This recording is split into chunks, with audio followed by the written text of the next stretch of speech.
koob iyo soddon May waxaanu joognaa bartamaha magaalada Burco gaar ahaan iskuulka caalamiga ee Jamaal Cabdinaasir loogu magac daray oo ay ka socoto codaynta doorashooyinka isa saaran Jamhuuriyadda Soomaaliland guud ahaan subaxan saaka ka dhacaya alxamdulilaahi rabbil caalamiin waanu soo codaynay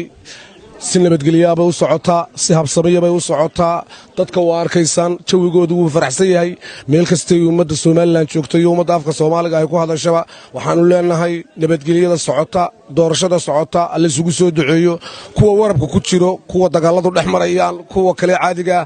qofka walaalkay markuu alla bariyo ee wax wanaagsan qabto qofka kale inaanu ka xumaan ee uu yiraahdo shukran halka wax wanaagsan baa ka dhacay idinkana waxaan idin soo rajaynaynaa meel kasta qof Soomaaliya oo wax ka siihin joogan ama ummad Soomaaliyeed in iyagana u hagaagto ay si habsamiya oo nabadgelyo Ilaahay jawiga iyo dalalka iyo dadkaba uu uga dhigo anigoo kabtan Ciise Jawaana waxaan idinkaga tagayaa ma idin leeyahay wassalaamu calaykum